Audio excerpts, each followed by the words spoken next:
Hello and welcome. Today we're diving into a topic that, well, it causes quite a bit of confusion. The tax side of things when you sell a house in the UK for, let's say, less than it's actually worth. hmm This discussion actually has been arranged by my tax accountant, the well-known UK firm. They flagged this as something really important, especially when you're selling to, family or people you're connected to. That's right. It's a really key area. So the big question is, what happens tax-wise if a UK property sells for below its market value? Well, it's crucial, particularly if you're trying to help out family members. HMRC, the tax authority, they definitely keep a close eye on these kinds of sales, especially, as you said, when it involves connected persons. Connected persons, right. Who exactly does that cover? It's your direct relatives, parents, children, brothers, sisters, also your spouse or civil partner, and their relatives too, like your in-laws. Okay, so not aunts or uncles. Or cousins. No, interestingly, they aren't classed as connected persons by HMRC. But for those who are connected, selling below market value can trigger, well, several different tax implications. Right. We're mainly thinking capital gains tax, CGT, and inheritance tax, IHT, and I guess stamp duty land tax, SDLT, might crop up too. Exactly. Those are the main ones. Okay, let's start with capital gains tax, CGT. When does that usually apply to property sales? So CGT comes into play when you sell a property that isn't your main home. Think second homes, buy-to-let properties, that sort of thing, and you make a profit on it. And normally the profit is just selling price minus purchase price, roughly speaking. Usually, yes. Yeah. But here's the catch. If you sell below market value, especially to a connected person, HMRC can use what's called the market value substitution rule. Market value substitution. Okay, what does that mean in practice? It means HMRC can basically ignore the actual low sale price, or even if it was a gift, and calculate your capital gains tax as if you'd sold it for its full market value at the time. Right. To stop people just avoiding tax by selling sheep to family. Precisely. It ensures taxes paid on the actual economic gain. Now, there's an annual tax-free allowance for CGT for the 2025-26 tax year. That's £3,000 per individual. Okay, £3,000. And what are the CGT rates on property gains above that? For residential property gains in 2025-26, it depends on your overall taxable income. If you're a basic rate taxpayer, that's income up to £50,270, the rate is 18%. 18%. And for higher earners? If your income pushes you into the higher or additional rate bands, so above £50,270, the CGT rate jumps to 24%. Okay, let's put that into an example. Say, Elspeth. She bought a buy-to-let back in 2015 for £150,000. Okay. In September 2025, she sells it to her son for £200,000.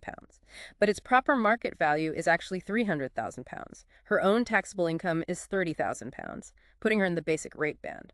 How would HMRC look at that? Right, good example. So HMRC would likely substitute the market value. The gain isn't based on the £200,000 sale price. It's £300,000 market value minus the £150,000 purchase price. So again, of £150,000. Exactly. Then you take off the annual exemption, the £3,000. That leaves a taxable gain of £147,000. And the tax on that, £147,000. She's a basic rate taxpayer, you said. Yes, her income is £30,000. The basic rate band goes up to £50,270. So the first £20,270 of the gain, £50,270 minus £30,000 income, gets taxed at 18%. Okay, that's £3,648 and 60s. Correct. The rest of the gain, which is £126,730, falls into the higher rate band for CGT purposes, so that's taxed at 24%. Right, 24% of £126,730. It's £30,415 from 20. Yes. So add those two figures together. Elspeth's total CGT bill would be $34,063 about 80.70 city cents, even though she only received £200,000 from her son. Yes. Critically, for residential property CGT like this, you have to report the gain and pay the estimated tax within 60 days of the completion date. 60 days, that's really quick. Easy to miss that. It really is, and there are penalties if you're late. Can she deduct any costs to reduce that £150,000 gain? Oh, absolutely.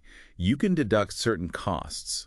Things like the solicitor's fees when you bought and sold it, estate agent fees on the sale, and also the cost of any capital improvements made over the years, like an extension perhaps, but not routine maintenance like redecorating. Okay, so improvements, not just upkeep. What about private residence relief? Does that ever apply? Well, PRR is for your main home. So on a buy-to-let like Elspeth's, It wouldn't normally apply anyway. And even if it could partially apply, the market value rule still generally overrides things when selling below value to connected persons. Got it. So CGT is definitely a big one. What about inheritance tax, IHT? How does selling cheap link to that?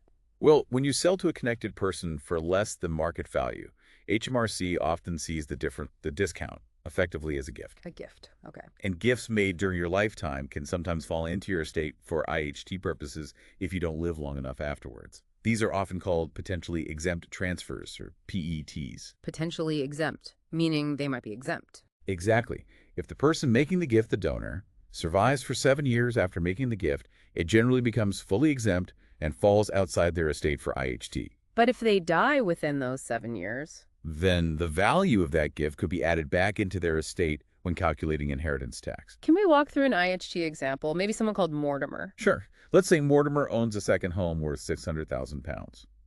In March 2025, he sells it to his niece. Remember, nieces aren't connected for CGT market value rules, but this could still be seen as a gift for IHT for £250,000. Okay, so he's effectively gifted her the difference, which is £350,000. Precisely. Now let's imagine Mortimer's total estate otherwise is, say, £800,000. Yeah. And sadly, he dies in 2028, only 3 years after selling the house to his niece. Only 3 years, so within the 7-year window. Yes. So that £350,000 gift is potentially brought back into the IHT calculation. Everyone has an IHT nil rate band, currently £325,000 where no tax is due. So £325,000 of that £350,000 gift uses up his nil rate band. Correct. That leaves £25,000 of the gift potentially taxable.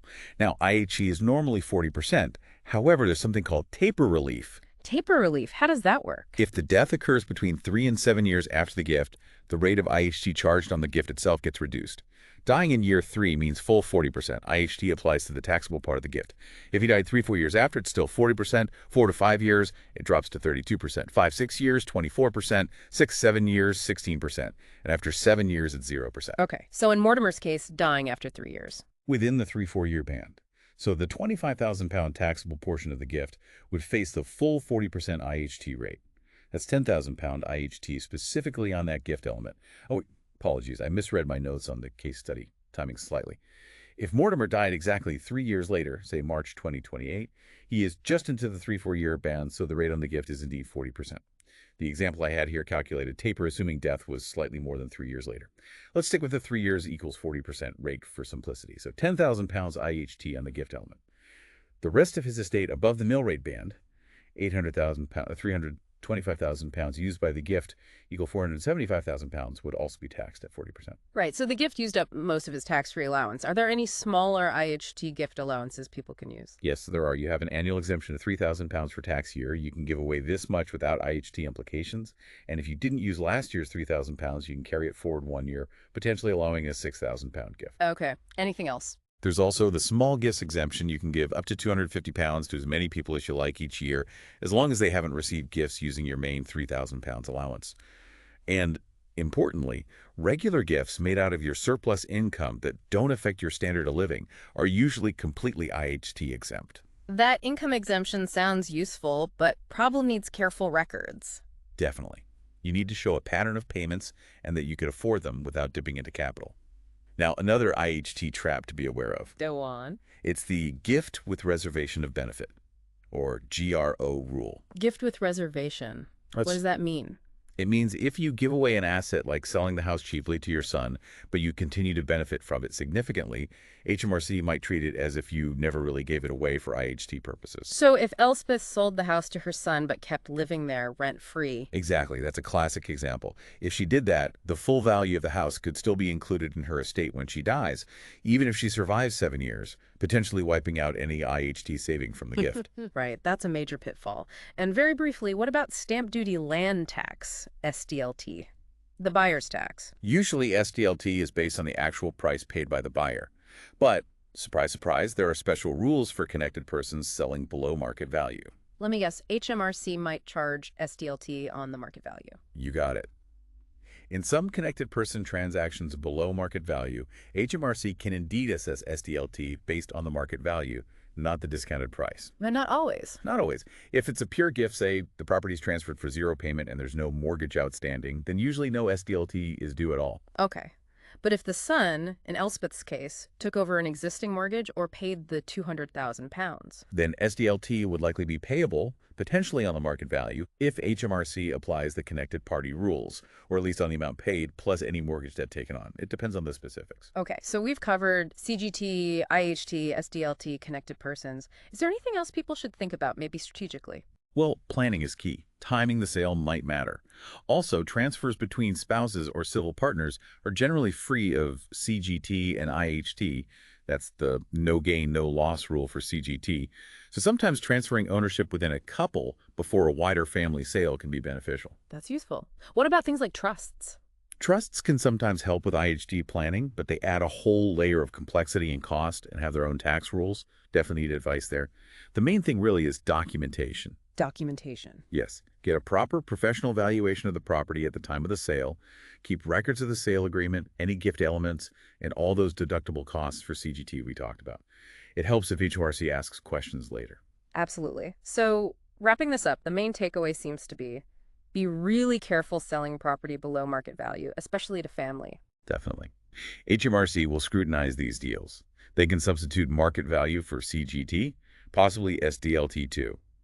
The discount can be treated as a gift for IHT with potential tax implications if you die within 7 years. And losses you might make on sales to connected persons can often only be offset against future gains made on sales to the same person, which is restrictive.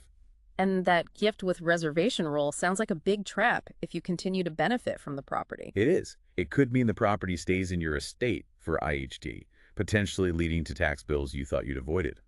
There's also something called pre-owned asset tax, POAT, that could apply in some situations, though that's less common. It really underlines the need to understand the rules. It does. Getting it wrong can lead to unexpected tax bills and penalties. So for anyone listening who is considering this type of transaction, or perhaps is already partway through one and wants some clear expert guidance tailored to their situation, where should they go? For specific advice on selling property below market value in the UK and navigating all these tax rules, we'd certainly suggest getting in touch with my tax accountant. They specialize in this area and can provide tailored guidance. Excellent. Because navigating the tax implications here, well, it really does require careful thought and ideally professional advice to make sure you're compliant and don't face nasty surprises down the road. Absolutely. Better safe than sorry when dealing with tax.